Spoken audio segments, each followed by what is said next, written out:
Well, good day, everybody. This is Brandon with Little NC Farmer. We're coming to you again today on a something different time. Today is October the 13th, 2021. And guys, it is hard to believe that I'm celebrating today another birthday. So I thank the Lord for that. Next year, I'll be turning the big 5-0. So they say after 49 you quit counting, so I don't know. We'll see.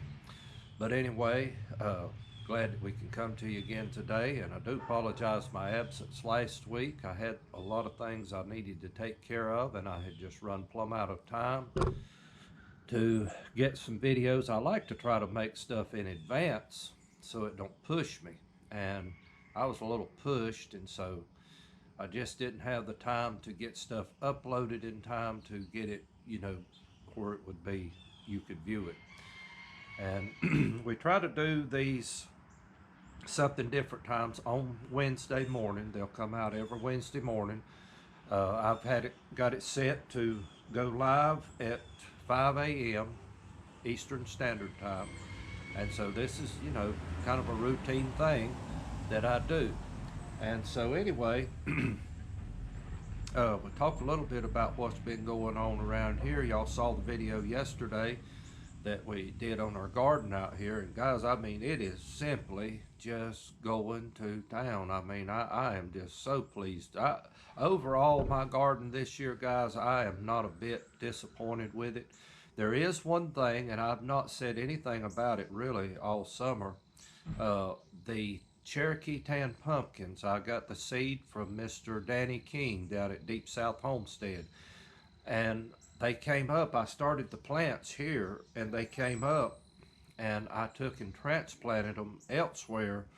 Uh, I've got some down at my mom and dad's place, and got some over at the big garden. Really, the ones at the big garden, I've got a little one on there. I'm not sure if I'm going to make it, but I think the deer has got into that one. And the one at mom and dad's, I think I just planted it in a too shaded of an area. It just didn't do good, but I still have more seed. So hopefully next year, I don't know, I may have it here. I don't know what I'm going to do with it yet, because those things run everywhere. So I really don't know how I'm going to do it, but we'll try to do something next year, because I do want to try some of those pumpkins, and I want me some seed for those. And but I hadn't said a lot about that, and just forgetting to really. But that's one of the, I guess, setbacks that I had this year. But nothing that I can't overcome. But we've had a lot of rain. Last week was a real wet week, and that hinders too, making videos outside or anything. You can't get out and do anything like that. And so I had to deal with that. And I think overall we got a total right at 3.5 inches last week. I checked my rain gauge. There wasn't really anything, just maybe a trace of rain that was in it that fell over the weekend, well, from Sunday till Monday. Uh, and so I really didn't get anything, amount to anything there. But all last week, one day I checked it, I had 3/4 of an inch, and then the next day, I think they was right at 2 3/4 of an inch, somewhere along in there. So all total, we got at least 3.5 inches of rain last week, maybe just a little bit more than that. I don't remember exactly, but we're not hurting now for any moisture in the ground whatsoever. Uh, but I would like to, I don't know if time's going to let me do it. I would like to go through my garden out here, and till it, work the middles out one more time. But if I don't, that's fine, because Jack Frost is going to take care of a lot of those weeds pretty shortly. And so we won't have to worry about that.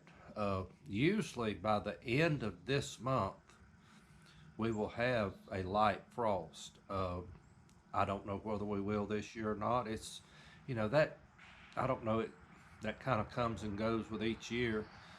So I don't know how that's going to play out this year, but definitely when we get to November, we'll definitely see some cool mornings for sure, and probably need to think about getting the wood heater going. And I've got to clean my flue out and get it ready as well. So that's another project that's on the agenda that needs to be done. So, but anyway, that's kind of where that's at. My onions, they're doing real good. I started those by seed. I don't think I've showed a video on that yet, but they're up maybe about that tall. Uh, and won't be long, I'll be transplanting those. I hadn't counted to see what I've got. I do know I've got more of the Walla Walla onions, the Yalla cooking onion, than I do the red ones. I planted the same thing that I had last year. I thought, well, if it worked this year, maybe it'll work next year. I don't know. We're going to find out. So, but I've got to finish amending the soil in these other pots because I really want to get the nitrogen beefed up in those, you know, before I transplant them. So I've got a little bit of time yet before I do that. So anyway, that's where, and I've got a bug in my throat. Y'all ever have that? So, but anyhow, that's kind of where we're standing, you know, with our gardening and stuff, and still got these ferns and the greenery and stuff out here. Some of the plants are pretty much dying out. I'm looking at those marigolds over there. They really need to be pulled up and put the pots away till next spring. But still getting a few petunia blooms and things like that, and it's just kind of sad to see it all go away, but that's the way life is. So anyway, I want to get into our topic today, and I want to talk about how did our grandparents make it? Just exactly how did they survive? And I think back when I was a boy, I used to listen to them tell stories of things they did a long time ago, and you know, uh, when they might have a hard time to come along, and how they pulled together. And you know, I think that right there, that within itself, pulling together to make things work, that's something that is lacking today in our land, with families, with couples, you know, whatever the case may be. There's a lack of unity within a lot of homes, and I y'all might disagree with me on this, but that one-eyed monster that sits in our living room, I think has a whole lot to do with that. We're glued to that thing all the time, and it's became an indoctrination tool, and we get all this stuff put in our heads. And let me just go a step further. I have a lot of programs that I love to watch. I mean, I think about the Waltons. I love to watch those. I love Little House on the Prairie. The Real McCoys, I love that. You know, and the Beverly Hillbillies. I like the old stuff. I'm sorry. This new modern mess, I don't even get into it. And, you know, that's kind of the things I love to watch. But if we're not careful, we'll begin to measure our lives up by what you see on there, and it's not always sweet and roses. You know what I mean? And we get to thinking somehow it should be, and when it's not, we're disappointed, and we feel like that somehow another life's cheated us. Now, there is some things on some of those older programs especially that were true. I mean, there were hardships and things that our grandparents went through. And when I think, you know, my grandparents, I think I've shared this before, on my dad's side, my grandfather was born in 1904, I think, or 1905, one or the other. And my grandmother was born in 1908. And so, you know, they go back quite a ways. And then on my mother's side, they were, you know, considerable younger. My grandmother, I think, was born in 32, and my grandfather was just a little bit older than her. And so anyway, you know, they a little bit of time span there, but both of them went through some tough times. My grandfather on my mother's side was actually in World War II. He was drafted into the Army, and I've heard him tell the story. Uh, he was drafted, I think it was either late 1940 or around the first of 1941. I'm not 100% sure on the exact date on that, but I tell you how I know that. Uh, he was, I think he went down to a place in South Carolina, if my memory's right. I'm not 100% sure on this. I'd have to look it up. My mother's got it written down, his story that he told. But he went to boot camp there, and then after I think like 6 weeks or whatever it was, he was in training there. And it wasn't no time after that that Pearl Harbor had been bombed. And they had him up on a ship. He left out somewhere here off the coast, off the East Coast, and they went around. I've heard him tell about it. They went around through the Panama Canal to get to the Pacific. And the reason that's, you know, they wasn't shipping people out from the West Coast. They were shipping all of our soldiers out from the East Coast at that time because they was afraid they would be captured or gunned down if they went out through the West Coast.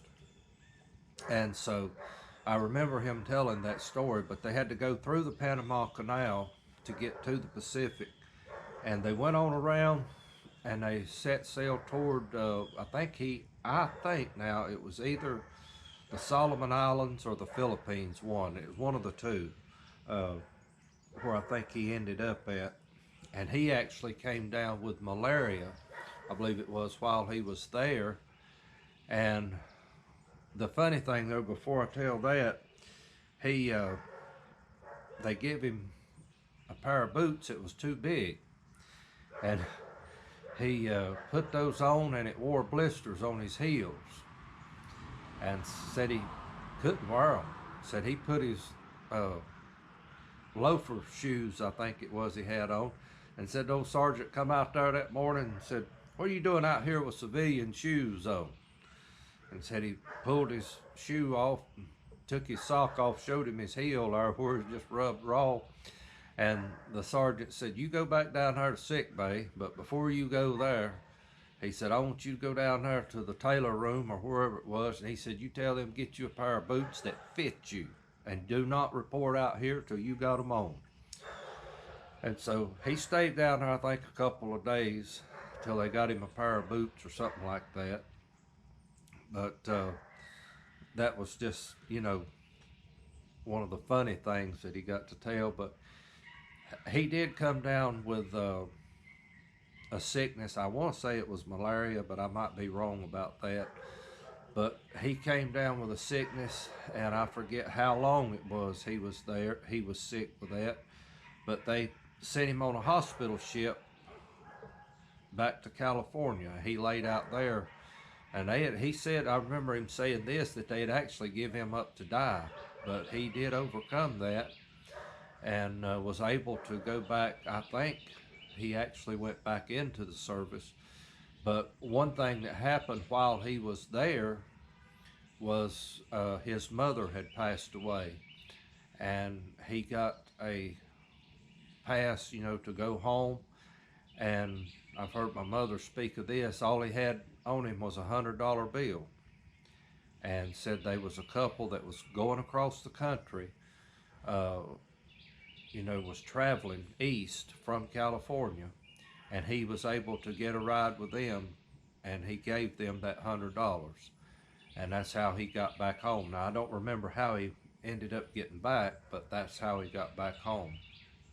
And so, guys, I just think about, that's tough times. And, you know, I wonder today, do I have, I ask myself this question, do I have what it takes, you know, when you go through some tough days like that? And I think going through those things put a lot of grit into them. It put a lot of fight into their soul. And that's something that's lacking with the generation today. We need to get, I've heard this old saying before, we need to get thick skin and we need to toughen up, and that we'll be able to face the things that's, could be thrown at us up the road. And, that's just one little story about him. I think about my grandmother on my mother's side. There was something she told me that I've never forgotten, that, when the children were small, and well, I think my grandfather at that time was probably working at Klopman Mills. He was a weaver, and that was, big thing around here for years was textiles. And he was working, I think, third shift maybe at the time, or second, I'm not sure which it was. But my grandmother, she worked at, she was a seamstress. She sewed for a couple different places, maybe more than two. I think there were several places here in town that she actually sewed for folks. And but she would come home from work in the evenings in the wintertime, and I've heard her talk about having to go out in the woods and drag up limbs and sticks and anything they could find, her and the children, and break it up and use that to build a fire with so that they could stay warm during the night. And I think about that, I mean, how many people today would do something like that? And it's just like I was telling my boss lady last night at work. I said, because I was telling her about I was going to be 49 tomorrow, and well, today. But anyway, I was telling her, she said, well, Lord, you don't work like nobody that's 49. I said, well, I ain't got no other choice, but I said, I feel like it when I get home and I sit down. But I told her I think she's 60 or right at it. And I said, well, you don't work like nobody that's your age either. And I said, you remind me a lot of my grandmother when she was 60 years old. I said, that woman is a workhorse. I said, that's all she's ever known. But a lot of that's got to do with how they were brought up, how they were raised. I mean, not afraid of work, not afraid of getting their hands dirty, and just jump in there and go at it. And, you do what you got to do.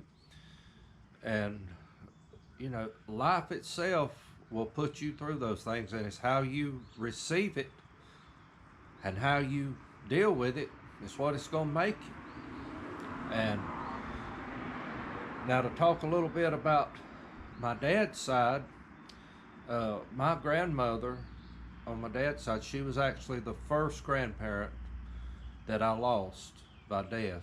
And I was, I think, about 8 or 9 years old when she passed away. And she had dementia. She had Alzheimer's.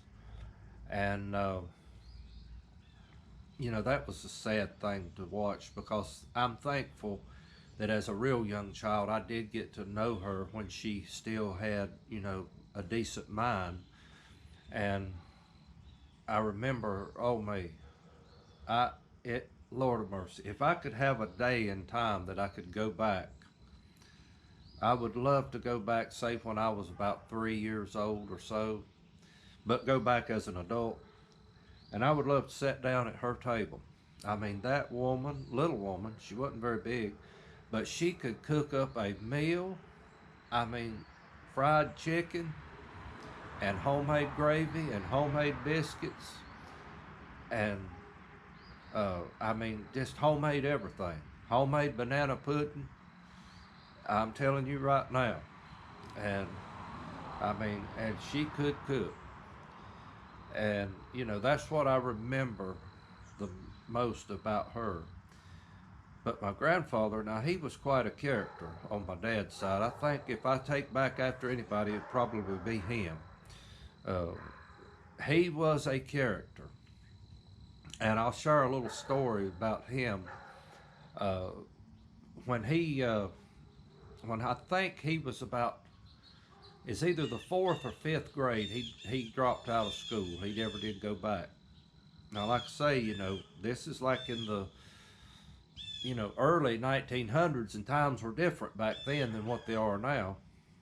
but he dropped out. He told his mother he was leaving home, and he did. And he ended up in High Point. Uh, Took a job at a furniture factory up there, spraying varnish on furniture. And I'll never forget him telling about. Said he liked the job. Said it wasn't a bad job. Said he got, you know, where he's pretty good at it. And said he's had a habit. He likes to whistle or hum or sing or something like that. You know, when he's working. That just meant he's in a good mood. Made everything go better. And said he's in there one day. Said the boss man come by, or I remember anyway. Some man come by and said, "Didn't you hear the new rule?" I said, "No, what?" He said, "No whistling and singing while you're on the job." Oh, well, I didn't know that. Yeah. He turned around, walked off, said a little bit. Said, "Here come the plant manager through." He said, "Hey," said, "come here a minute." He said, "Y'all made a new rule about no whistling or singing on the job." He said, "No." He said, "You whistle and sing all you want to." So, knowing my stubborn grandpa, that's exactly what he did. He went right back to whistling and singing. And that boss man come over there and he said, "Didn't you hear what I told you?" He said, "Yeah, I heard you." He said, "I said no whistling and singing." And he said, "I meant it." He said, "Well," he said, "I'm doing it, so what are you going to do about it?" He said, "I'll tell you what I'm going to do about it. You're fired." He said, "All right." So he went over and sat down. Well, he come over and said, "Didn't you hear me? I told you you're fired." He said, "Yeah, I heard you." He said, "I want my check." He said, "If I'm fired," he said, "I want my check." And he said, "I want it from the time it takes you to walk out of that office and bring it over here to me." He said, "When you put it in my hands, and that's when you can quit paying me." But he said, "Right now," he said, "I'm still on the clock." He said, "If you want to mouth about it," he said, "I'll go get that other feller that said I could whistle and sing." And so he went and got his check, and sure enough, he fired him. And, you know, I don't know how long he went without a job after that, but, you know, he's stubborn. He wasn't backing down. So I know where some of my stubbornness comes from. And, but later on, he did get a job driving a truck for, I think it was R.D. Fowler Motor Lines out of High Point. And, I mean, guys, he went all over the East Coast. I've heard him talk about going as far north as Baltimore and Maryland. I think up that way down. He may have went to Florida. I'm not sure, but I do know I've heard him speak of going down to Savannah, Georgia, and Charleston, South Carolina. You know, a lot of places down south. But he was all up and down the East Coast. And I've heard him tell about, you know, matter of fact, one thing interesting there. I think the morning that Pearl Harbor was bombed, he was fixing to go in a tunnel up north here. I can't remember which one it was. My dad probably would know, but I can't remember which one it was. But he said, uh, policeman or someone come flying down the road with a loudspeaker and telling everybody to pull over and turn your lights out. And because, you know, it was early morning, if I remember right, here when that happened. And I guess it was still, you know, kind of dark outside. But that was kind of the protocol during that time, you know, for those things. But anyway, he said, wasn't just a little bit, said they come back through and let everybody through. And I think he stopped at a roadside cafe or somewhere, wherever it was, and he found out, you know, what had happened. But that's just another interesting story there. But one funny thing that I'll tell about him, uh, he was up in, he was living, or no, working up in High Point, and this is after he had quit driving a truck. He went to work for the Thomas Bus Company. At that time, it was called Thomas Car Works, but now I think it's called Thomas Built Bus or Freightliner. But he worked up there. He was a steel cutter, and if I think about it, I will try to, at the end of this video, try to put a picture of him. I've got that. I think it's on one of my laptops in here. I'll try to stick that in there. Uh, I've got two pictures of him. I've got one of him actually standing at his truck. It was an old International, if I remember right, and it had a sleeper cab on it. And then the other one, he is bending the U-frames, I think it is, that goes inside the bus. But I'll try to stick those in at the end of this video, and I think of it.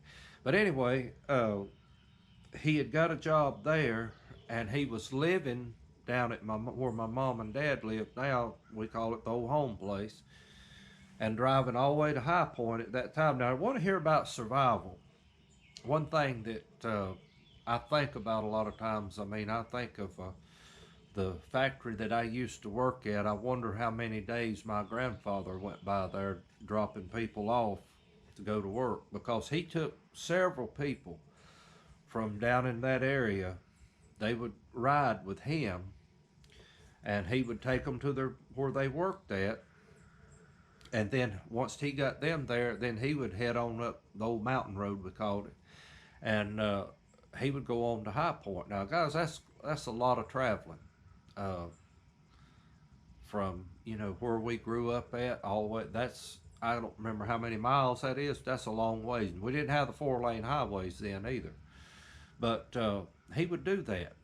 But anyway, the story I wanted to tell you there, he was living down there and working in High Point, and a guy come in one day, wanted to talk to him, and so they brought him over where he was at, and he said, yeah, he said, called his name, said, are you so-and-so? He said, yes, I am.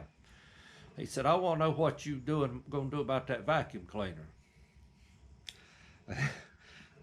He said, what vacuum cleaner are you talking about? He said, the one you bought. He said, who said I bought a vacuum cleaner? He said, well, I've got records right here, your name on it, showing that you bought one at such and such a date, and we've not received no payment on it. He said, maybe we need to step outside. Oh, it was fixing to really get riled up then. So they went outside, and he said, now I want you to take me, and he used some choice words back in them days. He said, I want you to take me to this individual that says I bought a vacuum cleaner, and he said, I want to hear him say it just one time. He said, that's all. He said, I want to hear him say it just one time. He said, I can't do that. But he said, if you don't pay it up, he said, I'm going to have to get it. He laughed. He said, well, I ain't got one that you can get. He said, I don't have one. He said, mister, he said, where do you live at? He said, I live down below the Randolph-Moore County line. He said, we ain't even got lights down there. He said, now why would I want a vacuum cleaner? I've never forgot that. I could just picture him saying that. To give you a real good example of what he was like, everybody knowed Amos McCoy on the Real McCoys. That was my grandfather, up one side and down the other. Especially that time when them airplanes was flying over his place and causing all kinds of havoc. If you've ever saw that episode of that, and come to find out, there was actually a man that lived in High Point, had the same name as my grandfather did, and that's who bought the vacuum cleaners. But anyway, that's just part of the life that they went through back then. But they had some grit. They had determination. And guys, we need that in the day and hour that we live. Just to keep going. And my grandfather's sister, she actually lived just this side of High Point, and we used to go by and see her. She was actually the last of his brothers and sisters to die, and we used to go by and see her some on Sunday afternoon, and I enjoyed visiting with her, and she told stories. And she actually worked in a hosiery mill in High Point. And I've heard her tell this, said I would work 10 hours a day, 10, 12, sometimes 12 a day. And she said, then come home, and she said I'd have to fix a meal, put out a washing of clothes, clean the house. And she said by the time I got around here, said it's 10 o'clock before I could go to bed. And she said I was up at 4 o'clock getting ready, and she said I was out the door and at work at 6 every morning, nonstop. And she said I done that for 40 some years. And she said people this day and time just do not want to work no more. That's the truth. That is the gospel truth if it's ever been told. There's some people, they honestly would not work in a pie factory. And when the opportunity, it's just like, at the other place I work, when the opportunity was given for me to, work over or, to help out on another shift or something like that, I hated to say no because I knew the day would come when, we would be on slow time. I said, man, I wished I'd have took advantage of that. That would have been money I could have put back. And and there's another thing. People don't know how to save money no more. It burns a hole in their pocket. And, you know, but anyway, I might get on this next week. I don't know. I'm seeing right now I'm not going to finish this one. But, I just enjoy talking to those. And if you're, if you are at the age you still have your grandparents living and they're able, they still have a good mind and all, I encourage you to listen to their stories about coming up, especially in the early days, how they made it when it looked like the ends wasn't going to meet and it looked like they were just going to fall flat on their face, and yet they persevered. I encourage you to listen to those stories. It will do something for you. It did for me anyway, because I always enjoyed hearing the different stories that they would tell. And I just shared just a few with you. There's some I probably shouldn't name. They probably don't deserve the light of day, but and we've all got that, I guess. But uh, I hope that was a little bit of a blessing to you today. And Lord willing, I might try to expound on this just a little more next week because I just kind of giving you an introduction to my grandparents. Uh, but how did they make it? Just how did they make it? What gave them that grit and determination to keep going and to come to the end of their days and look back and see no regrets? Don't mean they're perfect. It don't mean they did everything perfect, but they made it. And that's what I want to be able to say myself, guys. So anyway, I appreciate you listening today, and I'll try to stick those in, maybe put a little music with it, and let you see that. So might put a couple of pictures of my grandparents in there as well. So anyway, guys, y'all have a great day, and till the next week, we'll talk to you then. And thank you from Little NC Farmer.